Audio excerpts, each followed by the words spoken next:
Welcome everybody. We're going to wait a couple minutes to get things started. I'm going to do some housekeeping items before, but wait for about 5 minutes for people to sign up. They get those reminders in their calendars that the class is starting. We did have a large number of people sign up, but it is a beautiful Tuesday in September. So want to make sure that people that want to be here live can join, but otherwise, if you can't, we will be sending this recording out afterwards. So that's part of my housekeeping. So hi, I'm Victoria Alexander. I'm the owner of Realty Collective. And let me start with that there's a chat on the bottom of the screen. There's a little bubble that looks like a talk bubble that says chat on it. You can put all of your questions down there.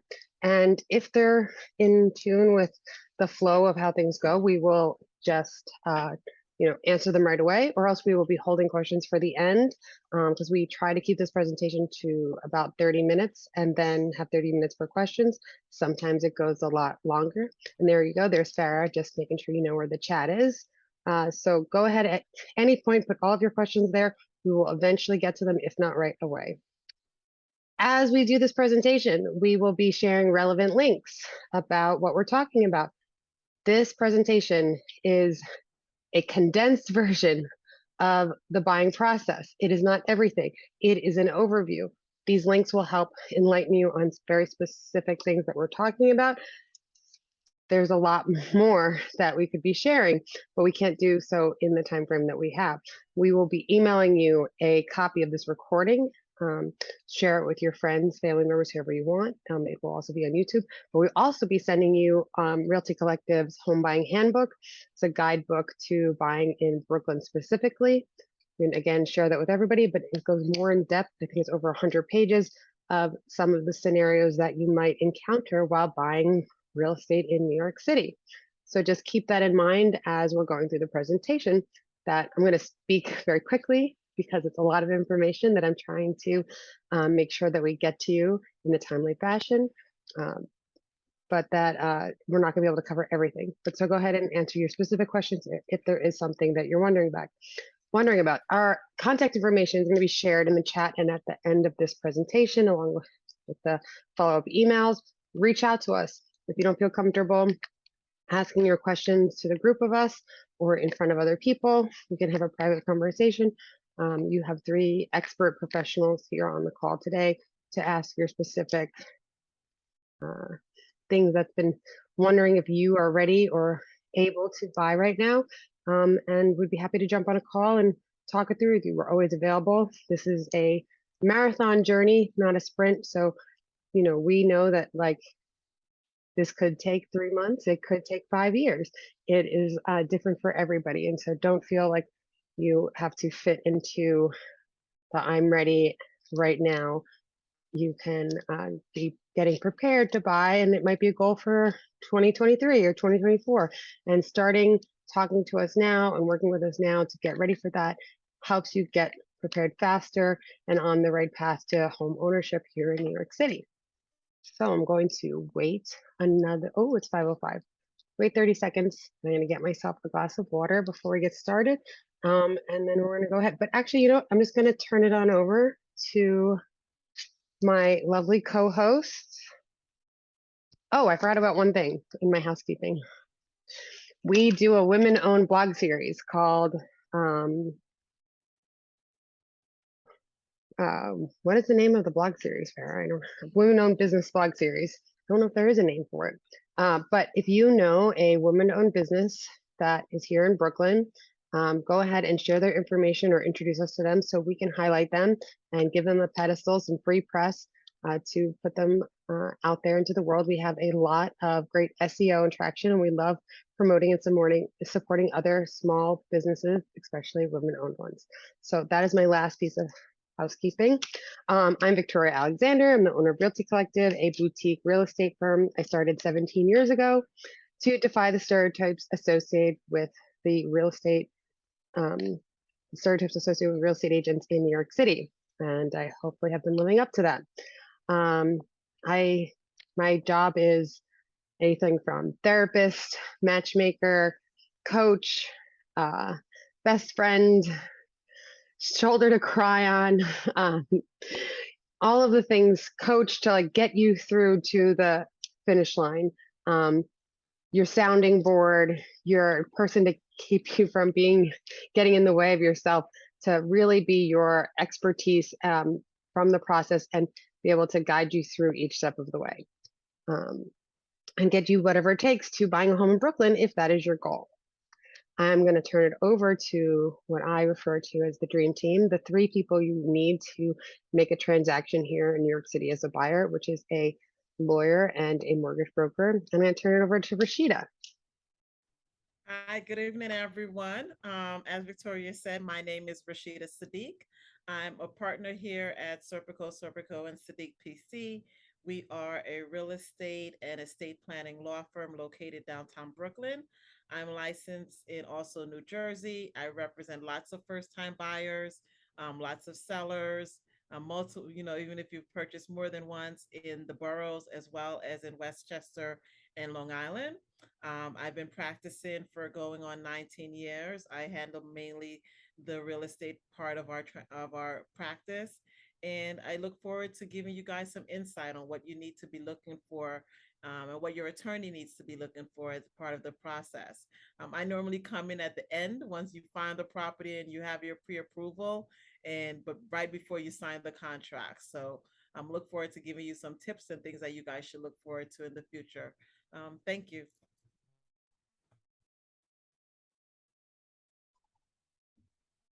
Victoria, do you want me to go? Sorry. Hi, everyone. My name is Lisa. I am a mortgage officer at Cross Country Mortgage. I specialize with first-time home buyers. I specialize in New York City, condos, co-ops, multifamilies. I do all types of residential properties. I also do mortgages all throughout the East Coast and all over the state, but my real all over the country, excuse me, but my real specialty is New York. That's about 90% of my business. I really enjoy working with first-time home buyers. You are going to have tons of questions. It's okay, you should. And I'm really looking forward to talking to you guys and seeing how I can help get you into a home, either now or in the future. Thanks so much, guys. So I have been working with Rashida and Lisa for quite a long time now. It's important to me to have a strong team of people that I can count and rely on, and working with other strong women. Like I said earlier, that my role is to be your coach, your therapist, your sounding board through the emotional roller coaster that is buying real estate here in New York City. And as a buyer's broker, I cost nothing to buyers. That is part of the way that real estate is set up in New York City. You are represented by me, but I get paid by the seller. So it is to your advantage to have a buyer's agent. Even if you think that you've watched this enough times on HGTV, that you totally can do this, or you're a lawyer, that you can negotiate deals, it is a lot more than that. And if it is not me, please encourage you to find someone that you like and trust and feel like you can take advice from, to work with as a buyer's agent in purchasing a home. Sellers have representation. You should too. A lawyer represents you legally, but cannot walk you through the emotional parts of this transaction, and help you get out of your own way sometimes. I've been doing this for 17 years. I'm mostly focused on the Brooklyn real estate market. And it's my job to match you with your dream Brooklyn home after we go on this journey together to figure out what that looks like for you, what is going to give you the highest and best quality of life based on your price point, and wants and needs for your future. And like I said, my services come as no cost to the buyers, as a buyer's broker in these transactions. There's the three people that you need for this transaction, and that is a lawyer, a buyer's broker, and a mortgage broker. As a buyer, those are the three people you have to get through this transaction. It's important to have a buyer's agent because they have a fiduciary responsibility to you. When you walk into a property and you see a real estate agent there, they are representing the seller. They have a fiduciary responsibility to the seller, and they're working in the best interest of the seller. No matter how nice they are, how encouraging they are, how great they are with all the resources they're going to pop up. Their job is to make sure they close a deal for their seller, and that is what they are doing. Do not be misled on who they're representing. So when you're going to hire your 3 people on your team, your dream team, you want to interview them, make sure you feel comfortable, and that they answer your questions in a way that you understand and feel confident in, and that you feel like you can listen to advice from them. The biggest thing that I think people have a hard time with is being able to accept, understanding that they can accept advice from somebody. And all these people are going to work together to guide you through this process, and they'll have their expertise to offer. I'm not going to advise you on the legalities of your contract, and Lisa is not going to, and Rashid is not going to go over mortgage rates with you. Everybody has a specific lane that they're going to be an expertise that they're going to be advising you on, and you need all 3 experts. And like I said, personality type is important, making sure you feel comfortable with this person, because you're going to be spending a lot of time with all 3 of them. And pick your advisors that have relationships in the industry. You want people that have been doing this a long time, that other brokers and lawyers have done deals with them before, because you know what that does? It takes down barriers for getting deals done. And actually, when a broker like myself sees another broker on a deal or a listing, and I've already done deals with them, we have a rapport that is invaluable to our clients. And same thing, it's always so lovely when I put Rashida's name on a deal sheet, and then she sees Jim Ratliff's name on the other end of it. And they've done a gazillion deals together in this office, actually. And we know that this transaction is going to get done because we know that they are both professional and know how to work together, and in the benefit of their clients. So make sure you have industry experts that have been doing this for a while to work for you. Okay, first slide. Why buy now? Anybody have any answers to that? The rent's too damn high. We've been saying that for a while now. You get to create your own design. This is good long and short-term investment in yourself, and you're building equity. Instead of, tell everybody, whether you own something or you don't, you're paying a mortgage. Either you're paying your mortgage, the money is being invested in yourself, or you're paying your landlord's mortgage. Who do you want to be socking thousands of dollars a month away to? Is it for you or somebody else's benefit? So those are just some of the reasons. But right now, the cost between renting and buying has never been closer because of how historic the rental prices have gotten, and interest rates being so low. Even, I know people, they did just come down. I know Lisa's going to talk about that. Even at, I think it's 5.15 that they're not, that's still really low. When I got my mortgage in 2010, I paid 5.25. I know we were all really excited around those 3 numbers, but still 5%, keeps the numbers very competitive, and that you're keeping in line with the appreciation of the average property value in New York City. And if you're looking to stay in New York 3 to 5 years, then buying is your best investment in yourself. And then if you want further proof that the numbers make sense for you, we use the New York Times rent versus buy matrix. Matrix, it looks like it says for some reason, that you can calculate by putting in, there we go. You can calculate by putting in your time you plan on staying in New York, what you're paying for rent now, what your mortgage would possibly be, interest rates, all those numbers. And then New York Times will tell you without bias what you should do, if you should rent or you should buy. And that is a link that Farah is going to put in the chat and will be in our follow-up email for you to calculate yourself. One of the many reasons not to buy, if you're a rent stabilized or rent controlled apartment, you might be in such a beneficial rental situation that buying might never make sense for you in New York if you're in one of those opportunistic, scenarios where you get a discounted rent. So there's the link. Okay, so now you have done all the thinking about, should I buy or should I rent?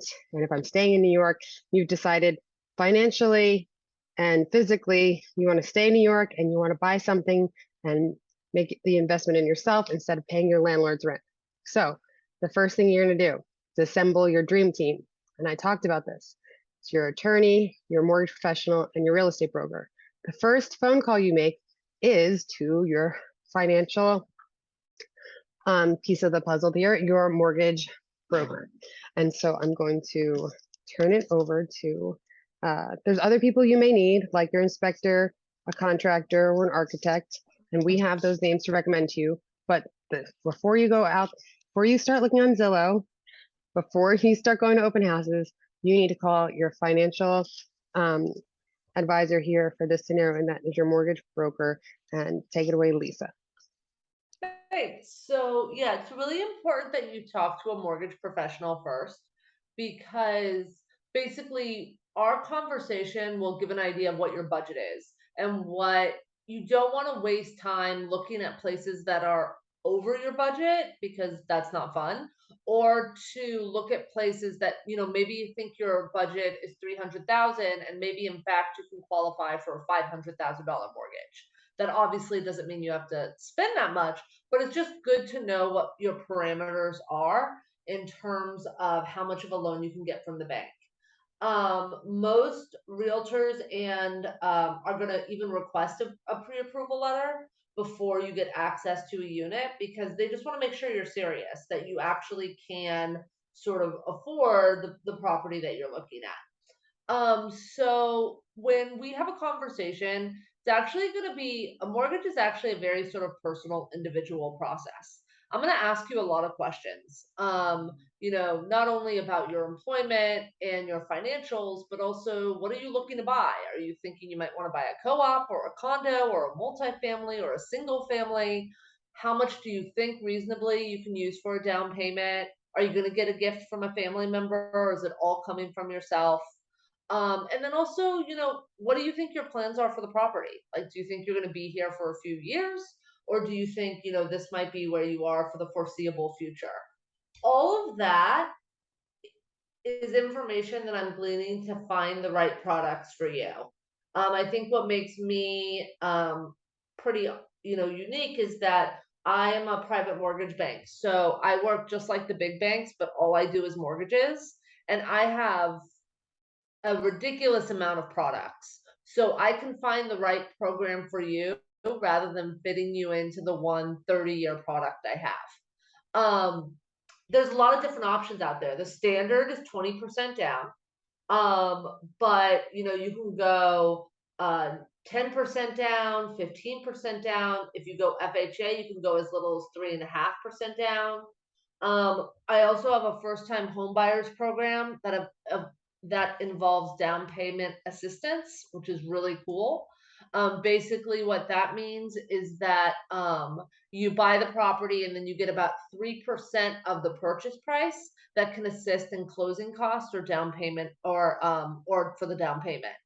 There are income restrictions.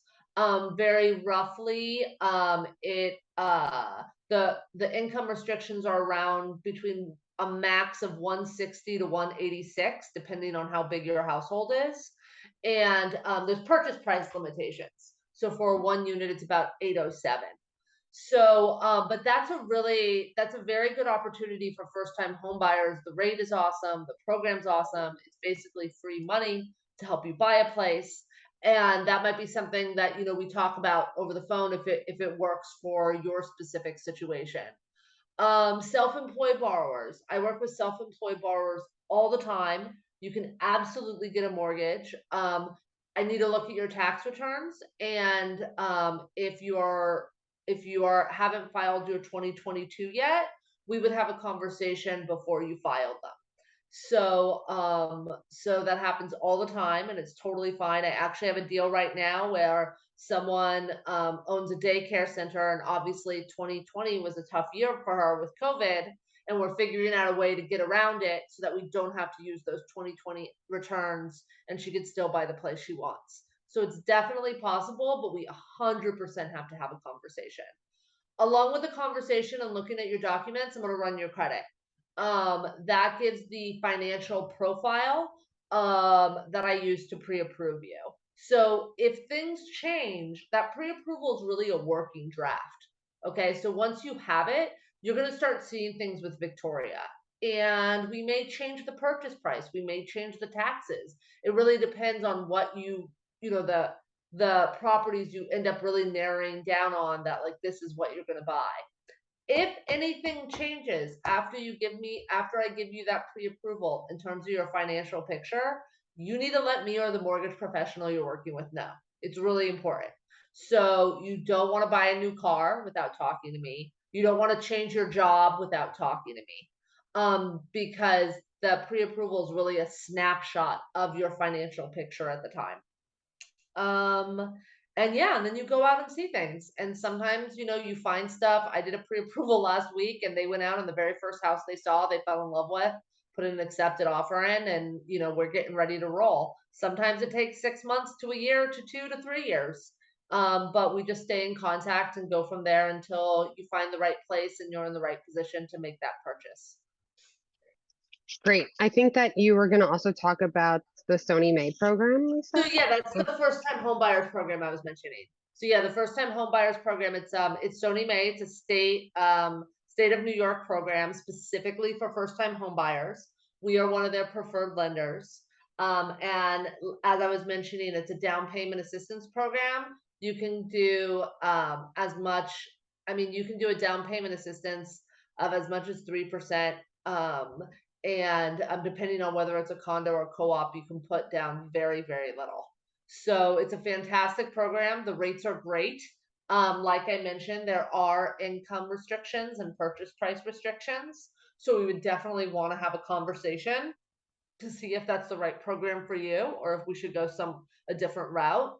Actually, the last thing I just want to mention is rates. So rates are up. I mean, they're up from where they were 2 years ago. It's just sort of where they are. I'm telling all of my clients right now, the rate that you have right now is the rate that you will probably have for a year and a half. Because what's going to happen is once the recession hits, which we all know it's going to happen, rates are going to go down. And as soon as it financially makes sense to refinance you, we will refinance you. So that's really the way you have to look at rate right now, is that it's not what you're having for 30 years. It's maybe what you're going to have for a year or two. And the flip side is with rates being up, I have clients that when rates were super low, they couldn't get an accepted offer. They just couldn't because everybody was out there trying to buy something. Now, half of my deals are people that couldn't get an accepted offer a year and a half ago, but now got an accepted offer and are buying the house they want. So that's sort of the way you need to look at it. And yeah, that's sort of that.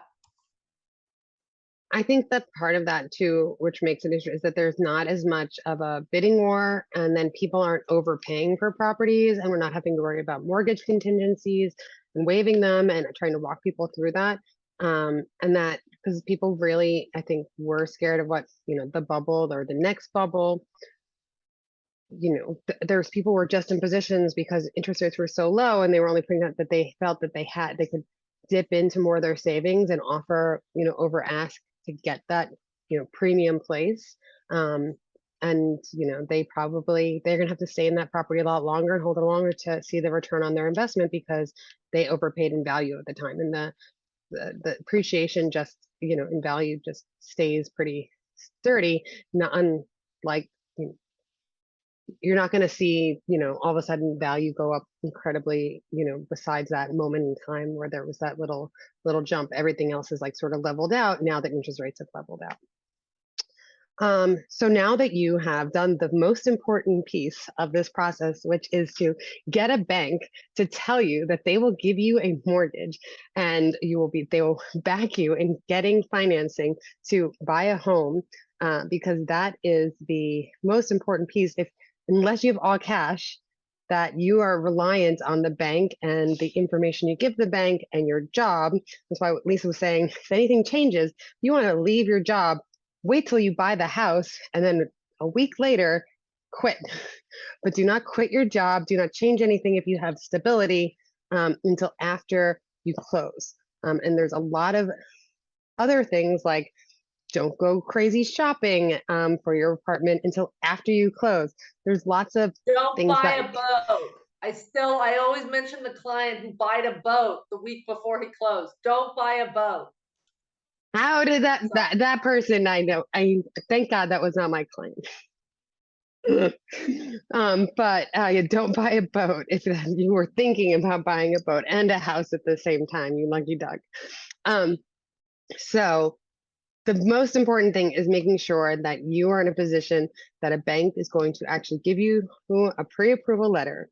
And that is once you have that in hand, and because you need that, you need to give all of your documents to Lisa so that she can give you something called pre-approval, not pre-qual. These days, everybody wants pre-approval. And you filled out all the other paperwork that brokers ask me for before they will let me come in and schedule appointments for you to come see a property. You need to make sure you're getting your pre-approval. And then you and I are going to work together to figure out what you really want.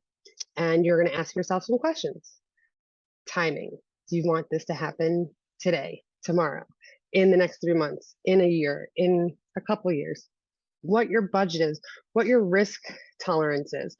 Do you feel comfortable emptying out your bank account or close to it?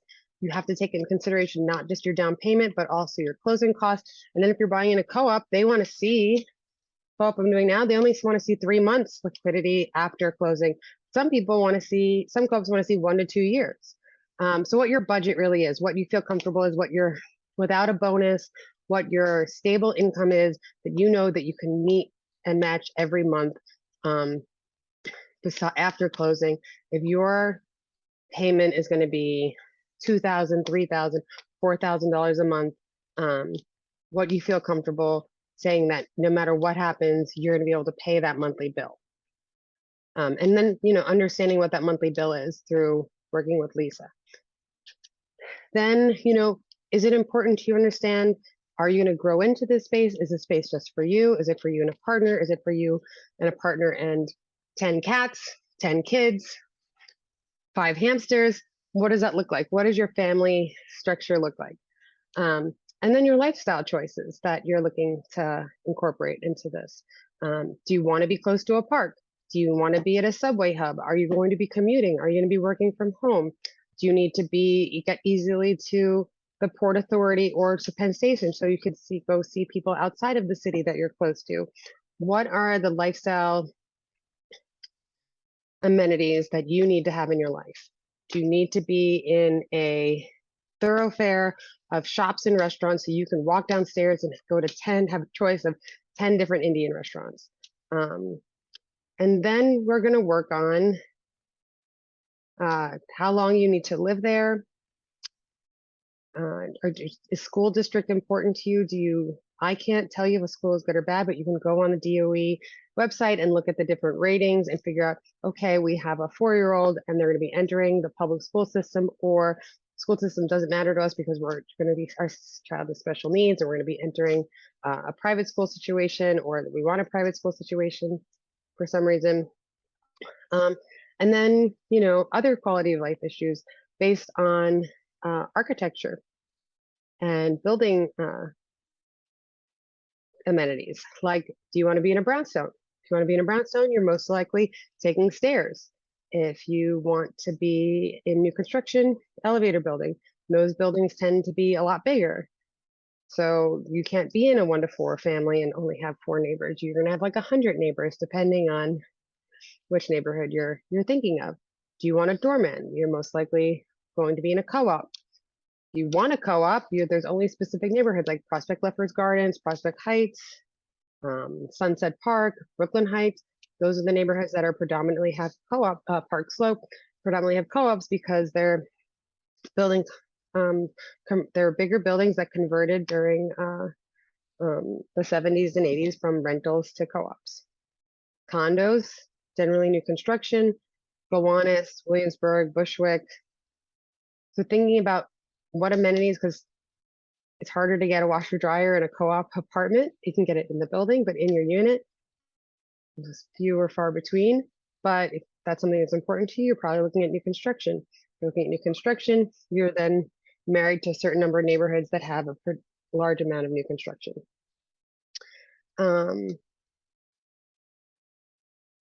then you and I work together to create a buying strategy. Next slide, finding your dream home. Okay, location, site type, amenities, over some of that.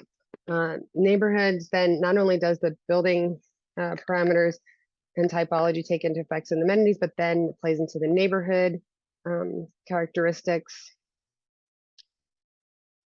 I always tell people to make their list of 5 deal breakers and then realize you're only getting 2 or 3 of them. And to understand what your closing costs are with condos versus co-ops so that you can take that into consideration when you're looking at prices on the internet.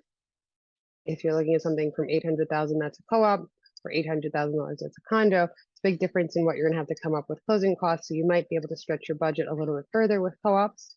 They tend to be cheaper and they have a lot lower closing costs, but much more restrictions.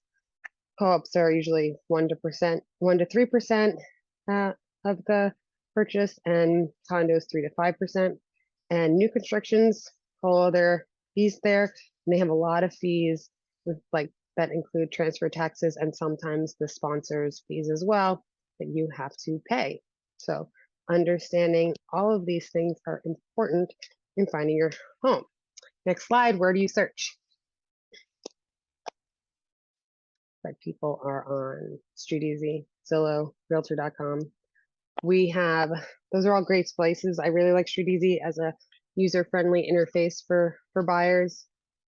The internet has changed everything and made everything transparent. So you're no longer finding that needle in the haystack that was in the Village Voice print edition that, only people that picked up the print copy found. Or, maybe there's still the sticker in the flyer in the window of the small mom and pop place that's the only place the listing is.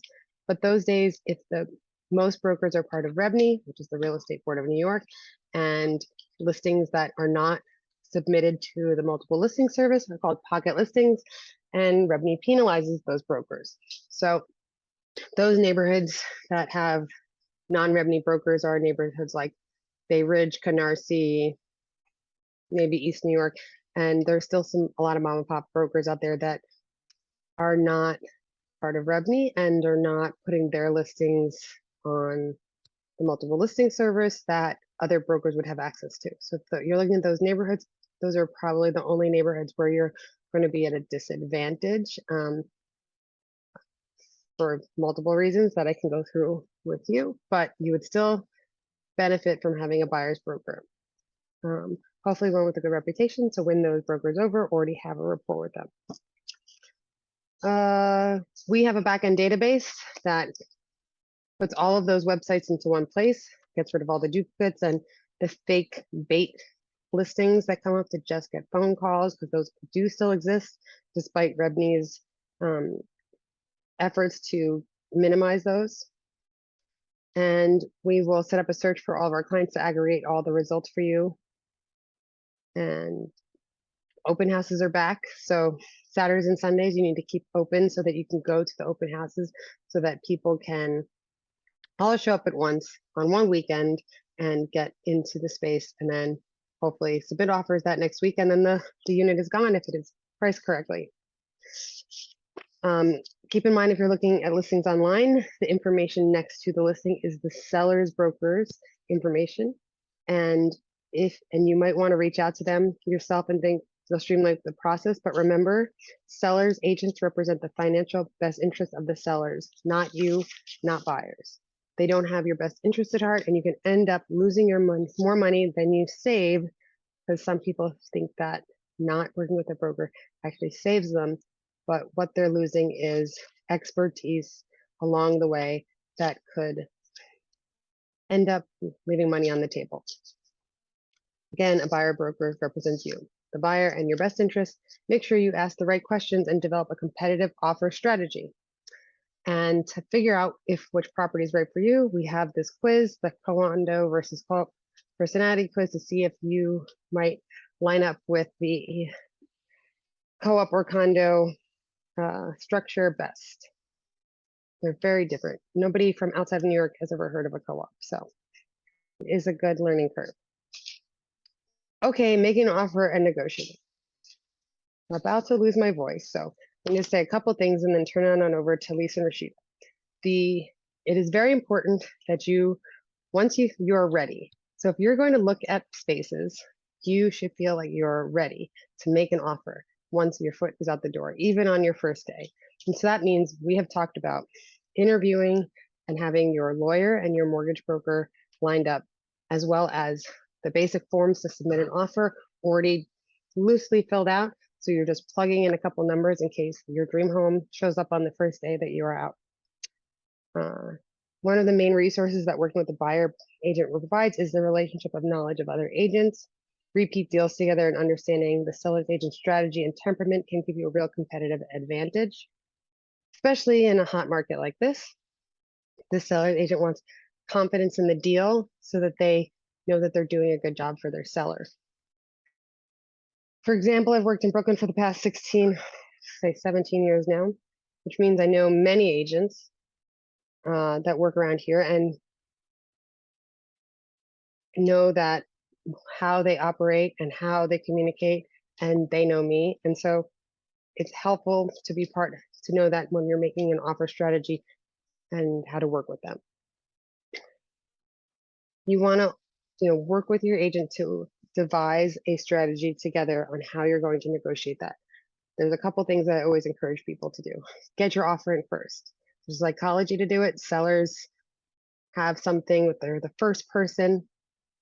Still writing a cover letter, a compelling cover letter that pulls at the heartstrings of the seller.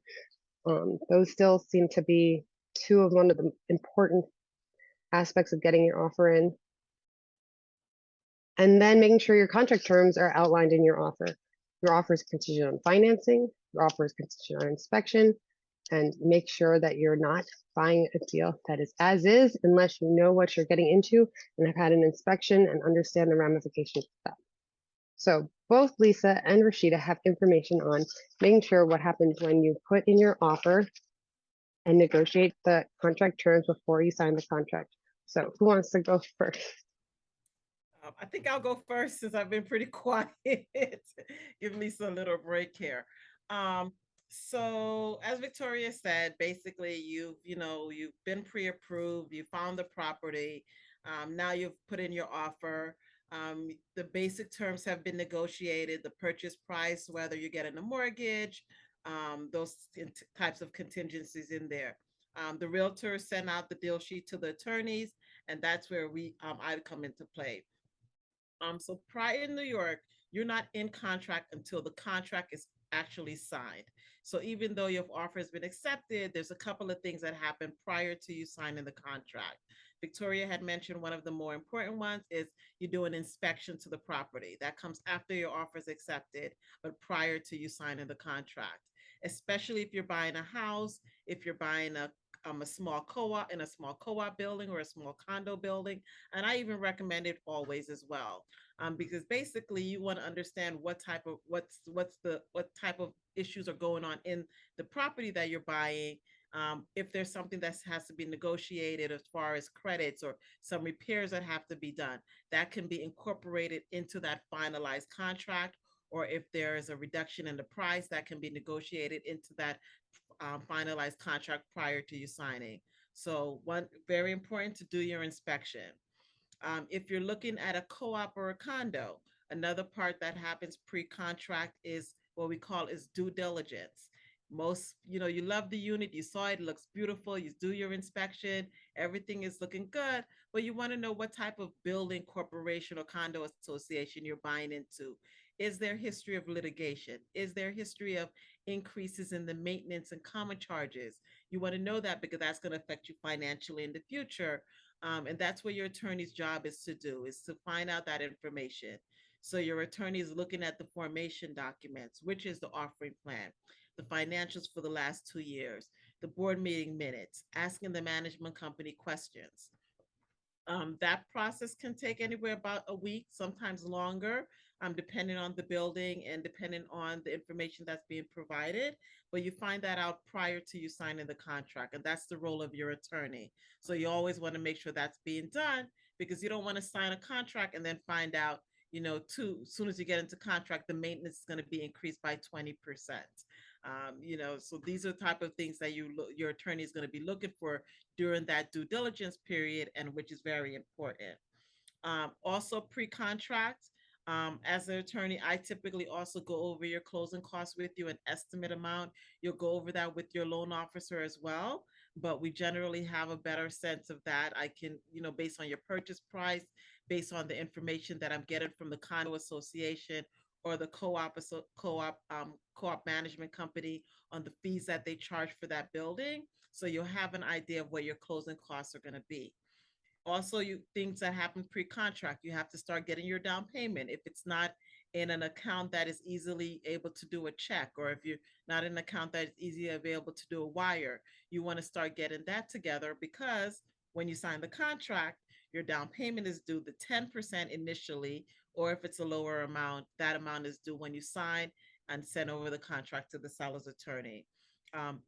And as I mentioned, kind of the things that are negotiated in regard to the contract is that inspection. So when you do that inspection, if things like purchase price reduction or repairs, that can be incorporated into the contract. With the co-op, I recently had one where we found out there was a huge assessment coming up. So we were able to put that into the contract that the seller is going to pay for that upfront at the closing. So that's something that the buyer doesn't have to, come up with or have to deal with after they're closed. And those are things that we find out sometimes during that due diligence period. So those are, making your offer, negotiating your terms, and kind of things that you should look at. I think the next slide is contract, getting into contract, and what we should do on that part of it. Lisa, though, is there anything when people are just putting in their offer to consider for their financing? Does the building need to be pre-approved, or any things that you do on your end to make sure that there is going to be a swift and easy transaction? So this is when working with a team is really important, because sometimes condos and co-ops are pre-approved. We have a whole database of condos and co-ops throughout the city that we've already approved them. I do research to make sure they're not on basically like a bad list, like a list that has been declined for a loan, because that could sort of give you an alert that, okay, for whatever reason, this building had a problem. We need to make sure that problem is no longer there. But honestly, the most important thing is having a good relationship with your attorney, because Rashida is going to do her due diligence and see a lot of the docs for the building earlier than I am. And we've had multiple times where she's doing her due diligence and she shoots me an email or gives me a call, says, hey, I just found out this about the financials of the building. Is that going to be a problem? That's one of the most important reasons to really have a good team, is that we can sort of help each other because we have shared, we have similar interests in the same type of stuff that we're seeing. So Rashida can tell me if there might be an issue with the building earlier than the management company will, for example. That said, if there is an issue with the building, 9 times out of 10, there might be a way we can solve it financing wise. Again, because we just have a lot of products. It's more just about learning about it as soon as possible. In terms of the pre-approval, the most important thing is that we just check in, right? In this increasing rate environment, like if you have a pre-approval from me from 4 months ago, you want me to re-crunch the numbers before you put in your offer. Because the financial, the idea of your housing a payment 4 months ago might be very different than your housing payment now. And so I always encourage my borrowers, I gave you that pre-approval, you're out with Victoria, shoot me the listing. Be like, hey, I saw this place today. I freaking love it. I want to put in an offer. Can you re-crunch the numbers for me? Or I'm seeing places with Victoria tomorrow. This one's at the top of my list. Can you let me know what the numbers would look like? And I'm happy to do that for you. And then do you want me to go into like underwriting real quick, Victoria? Well, I think that we can go into underwriting. We're usually talk about a little bit about like signing the actual contract, putting the 10% down, Right. what the timelines are, and anything else that might have to be negotiated. If there's something I didn't negotiate, just so you know that usually the lawyers are not negotiating, they're just executing the negotiations of and the deal terms that have been formulated by the brokers between the buyer and the seller, and then they just make a contract based on what we have already pre-negotiated. So just talk a little bit, both of you talk a little bit about that, and then talk about turn times and yeah, the due diligence that happens after contract signing. Mhm. So I guess going into your contract, so now you're about to sign the contract and your attorney's reviewing it. So getting you into contract, some of the things that we're looking at is what are your contingencies and your time periods. There's for a co-op and a condo. Well, let's start with the co-op. Co-op, you have a couple of contingencies. One is you're getting a mortgage. Second is co-op approval. And the third one is that there's going to be good title or good no issues with the stock certificate or liens on the property. The major part of that first part of a co-op is your time period to get your mortgage. Typically, you have 30 to 45 days, and that process is where Lisa is going to be doing the lender is doing the appraisal, getting any information from the co-op so they can approve the co-op building, and that has happened during that 30 to 45-day period. After you get that for a co-op, the next step is getting your co-op application in, which is in typically 5 business days after you get your commitment, and then submitting your application to the board and waiting for the approval. So you always want to kind of your time periods, especially for a co-op, is about a 60 to 90-day process for closing. When you're looking at a condo or a house, your time periods may not be that long. You still have your mortgage contingency. That was part of your negotiated offer when the offer was accepted, and that's still typically 30 to 45 days for a house or a condo. And then after that, it's really the next step is title clearance, which happens around the same time period. Your attorney will review the title report to make sure there's no judgments, liens, violations, anything that affect the unit. And if there is, working with the seller side to clear them up prior to closing. And the title search typically takes about a week to 2. So this is happening since you're in contract. And once again, the time period for a house or a condo is roughly about a 60-day process to close. 30 to 45 days for you to get your mortgage, bank clearance, title clearance, and then scheduling your closing. Versus a co-op, 30 to 45 days to get your mortgage, co-op approval after that, waiting for the approval, bank clearance, and scheduling for your closing. Also in your contract is what we call that as is contingency, which now you understand the condition because you've done your inspection. So your attorney will explain to you standard contract, appliances in working order. That's what it was when you saw the property. That's how it's going to be when you close.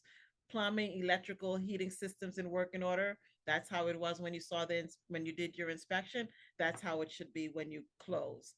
When you do your final walkthrough. If that's not how it is when you did your inspection, you want to make sure those terms are in the contract of sale. If there's something that has to be repaired, if there's something that's not working, you want to make sure that's incorporated into the contract of sale. Um, so I said I kind of roughed through that time, that period of getting you into contract. And I said, Lisa, on the background, that main portion of for both, whether it's a co-op, a condo, or a house, if you're getting your mortgage contingency, that's happening in the background with your loan officer. Now that you're in contract, what they need to get either the house and you approve, or they get in the copy of the title report to make sure there's no issues as well. They want to make sure that there's a certificate of occupancy, that there's no judgments or liens, no issues with the seller, making sure if there's any mortgages, all of that's going to be paid off at closing. So working with your attorney and with the bank and with the seller's attorney to clear up a lot of these items as well during that time period. Right. So yeah, so now we're in contract. Once we're in contract, it's a live deal. Once you have a fully executed contract, which means it's signed by both buyer and seller, you want to give it to me immediately. I have a client right now who for 3.5 weeks didn't give me the contract. I have no idea what he was thinking. I told him 5 different times, once we have contracts, let me know. So it's really, really important that once you have contracts, your attorney or you that are fully executed, you send them to me immediately. Okay. And then once we have contracts, it becomes a live deal, which means we order the appraisal, we get you initial disclosures to e-sign, and we work on preparing your file for underwriting. Because you've done such a good job and you've given me so much up front, we're going to get you into underwriting really quickly. This is important. Where I think that my team really stands out is just how fast we are on getting you through the process. The faster you get through underwriting and you get that mortgage contingency, the faster you can close and the faster you can get your co-op board package in, which is really important. One of the things we will talk about is everyone wants to know about locking. Should I lock up front? Should I wait? And in this environment, everybody wants to lock because they're really nervous about what's going to happen to rate, which I totally understand. On the other thing, you have to realize once you lock, you are on a time clock. If you do not close before that lock expires, you have to pay extension fees and they can get really expensive really fast. As Rashida will tell you, your closing date is on or about. So that gives you a 30-day window both for buyer and seller for closing the deal. So it's really going to be a conversation we have about, does it make sense to lock now? Does it make sense to wait? The positives and the negatives. Particularly if you're talking about a co-op, because you have to go through co-op board approval, and because co-ops take a while to close. There's a bunch of attorneys that have to be there, and we have to negotiate time periods for all of them. But then once we get you through underwriting, you get your mortgage commitment, which basically means the bank has taken a look at everything. They stamp their approval and they say, this loan is good for us with these conditions. And usually it's something really easy like insurance or board approval or what have you. And once you have that commitment, then we can start getting you ready to close, and we'll let Victoria and Rashida know, and they will start working on. I'm sorry. Once you get once you have your approval, you will. If you have a co-op, go for the board interview, and if you don't have a co-op, you'll get those conditions done so we can get you clear to close. And then you and Victoria and Rashida will work on getting this deal closed and getting you into your house. Right. So, if it's a co-op, so the first thing Lisa's right is that get her the contract immediately and any other paperwork that she has asked for, because she is the timeline. So she has to have everything because the bank takes the longest. Rashida's going to do your title search and some other things, but really those things are pretty standard. It's the bank that can gum up the works and drag their feet and make things take longer if you are missing one tiny piece of information. So anything that they ask for, you get to them yesterday. You jump through hoops, and if they ask for something, you're tap dancing all over the place. What Rashida's going to do now that you're in contract, and she's going to talk about it a little bit, is go over the title search, what happened.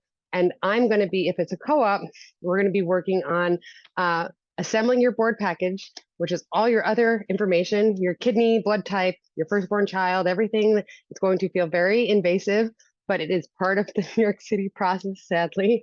But we're going to make a beautiful package, and we're going to prep you for the interview so that is the easy peasy. You're going to fly through and get approved with no problems. So Rashida, and then maybe Rashida, you want to talk a little bit about new construction and punch lists and, all that kind of stuff that comes when we're waiting for the Department of Buildings or whoever we're waiting for to approve the building and give it a C of O or a temporary C of O, and all that part that we have not discussed yet and we have time to talk about. Yes. So with I guess we'll start off with the title. Just time frames. I always, as an attorney, your attorney should be ordering the title or the lien search right away, because you want to find out if there's any issues, because that can even extend your closing date longer, because the seller has to clear up those issues. So if it's a co-op, they call it a lien search. The attorney is looking to see if their seller has any current mortgages on the property, if there's any open prior mortgage liens that are on the property that the seller attorney needs to clear up. That comes up a lot as well with co-ops. With a house or a condo, you're looking at the same thing. Is there the deed is the the deed is, if there's any old mortgages on the property, are there any open violations, any open permits, any things that have to be cleared up prior to that? So that's all happening during that when you're in contract. The title takes roughly about 2 to 3 weeks. If you're buying new construction, the time periods that I discussed earlier within 60 to 90 days are a lot longer because it all depends on where they are with that process. Your new construction contract will say 30 days notice the sponsor has to give you.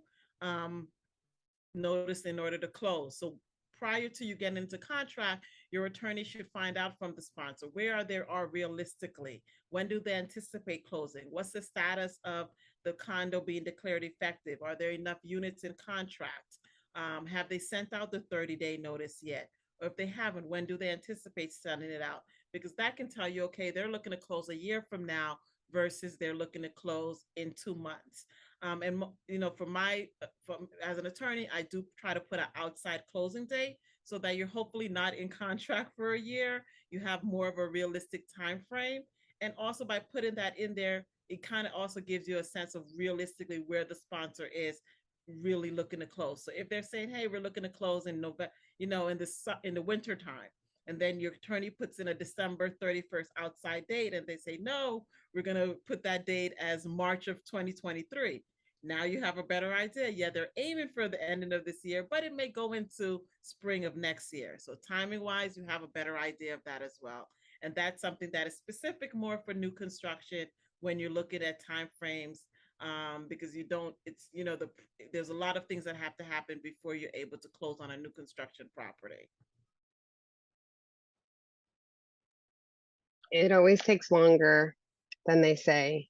You're always frustrated that you want to move in yesterday. And a lot of it's just out of their hands and yours, sadly. And patience is a big virtue that you need to learn during New York City real estate transactions, sadly. Did you go over the Aztec agreements for co-ops and the co-op approval and that little jam? We kind of touched on it as far as like what we're going to need the steps on, getting the approval in and the things like that. I think we can, yeah, I mean, that's your attorney will be coordinating with the seller side and the bank side to make sure that you get the certain documents together. A bank attorney is assigned to the file as well. So there's going to be a lot of things going on behind the scenes. But the Aztec agreements are for co-ops. So Yep. it's a form that you have to submit, you have to sign when you're putting in your application. So these things happen once you get your mortgage commitment, and part of that process once you're in contract. Right. So we need all of these documents from the bank. And if we don't get these documents from the bank because you haven't submitted your documents, we cannot submit your board application to the board, who then will approve you. And then it'll take a couple weeks, 2, maybe 3, maybe 4 weeks for one to them to approve you, or 2 then to schedule closing. So there's all these things that happen. It's like dominoes. This has to happen before this can happen, before this can happen. So like I said, the bank leads the timeline. So that's why you want to get everything into them so that they can give you your commitment, so that we can end this asset agreement, so we can submit your board package. We can't, most co-ops, 99% co-ops will not let you submit your co-op application. And lawyers are going to tell you not to submit your co-op application because of the legalities of the liability of the financing contingency in your contract, until you have the commitment and Aztec agreements from the bank. So you need those to submit your board package, to get your interview, to get your board approval. Once your board approval happens, then you need all these other signed documents from the co-op board and the co-op board management, who will then, once they have that, because Rashida knows just from the couple deals we just did over on Hawthorne Street, that they will hold them over you and not let you schedule the closing until they have the document in their hand. And then they will schedule your closing, and you're at their, discretion on when this all happens. So you want to make sure that everything that was within your control, that you move as fast as possible. Lisa, do you want to talk any more about underwriting and turn times and locking rate after getting into contract, or do you feel like you touched enough on that stuff? I think we're good. Okay, good. Okay, so we hit the hour, and now we're going to answer questions. But also, wait, actually, now that you've gotten all those things and the co-op management company has told you that you're allowed to schedule the closing, the lawyers will schedule the closing when all the lawyers and the buyer and seller, unless they have signed power of attorney and the co-op or condo lawyer and management company. And when everybody is available or works for them, can schedule your closing. So And just, then you basically have a little party. Go ahead, Rashida, and I just I'm going wanted to to talk about the talk about, circus. yeah, I just wanted to talk about a little about scheduling the closing. So as I said, this process is you've been accepted by you got your interviewed for as a co-op, you've been approved. Now you have your bank clearance. The bank has said now you can proceed with scheduling the closing. And the co-op itself, their attorney has received all of the documents they need. Then you can proceed with scheduling the closing. So the turnaround time, I tell clients, is typically can be anywhere from 1 to 2 weeks once you have both of those things happen. So you need both the bank clearance and you need the co-op approval and the co-op transfer agent to have the documents in order for you to schedule the closing. So 1 to 2 weeks from when all of that happens, not, from your interview. So always keep that in mind. For a house and a condo, it's a lot quicker to schedule your closing. Typically can happen within about a week or two as well, but just depending on the schedule and making sure everyone's available, property is vacant, broom clean, because that has to happen in time for your final walkthrough. Your attorney is the main one that's going to be coordinating the closings with all the various parties. Once that's coordinated, then the email goes out to the bank attorney, to your lender, to your realtor, and to title companies to let them know this is the day that everyone's available to close. And I would just add to that, do not schedule movers or let landlords know that you're leaving until, don't let landlords know you're leaving until you have a clear to close and you know when this is going to actually close. And don't schedule movers until you have a secured closing date or even it has closed, because I can't tell you how many times I have clients who wanted to get the movers at the right price, didn't want to have a double pay 1 month rent, and made themselves in such a more stressful situation than they needed to be, because we all want to do what you guys want us to do, but attorneys and sellers will not reschedule their closing date because you have a mover coming on the 14th, but everybody could close on the 16th. It's just not going to happen. So that's really important to keep in mind. And definitely wait till you have the clear to close to even think about when you're going to move, because that's going to really set everything. And Rashida, like, without the clear to close, you typically cannot schedule the closing, correct? No, no one will. They'll be like, no, exactly. So that's just sort of a little word to the wise.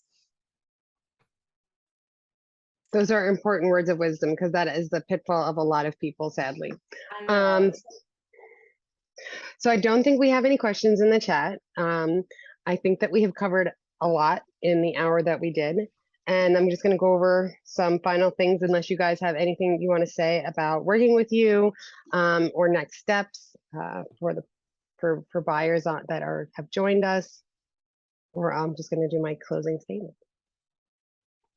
All good, ladies. So now that we've walked you through this short view of this process, I'm going to remind you again that there's so much more that you need to learn and that we have to teach you about this. And I'm going to talk to you just a little bit about our resources that we offer as part of working with our team. Working with Realty Collective, I set you up in Basecamp, which is a project management tool, which has our library of resources that walk you through step by step. At every point of the process, we'll have resources that relate to that exact moment in time of the process that's going to help educate you and inform you about what you're up against and how to just act accordingly from the advice that we have. And then we also set you up with Realty MX, which is our backend database of access to listings that the public does not have access to. As a broker-only platform. We're going to send you an email with a copy of this recording. Share it with all of our information. Go ahead and share it. There's going to be a link on there to schedule calls with any of us, or our contact information if you want to talk to us more specifically about your specific scenario. And just going to have our Realty Collective's home buying handbook there so that you can dig a little deeper, because this was just a surface level overview of where to get started. We do have a question. And the question is, what are some of the things a freelance worker would need to help get a home?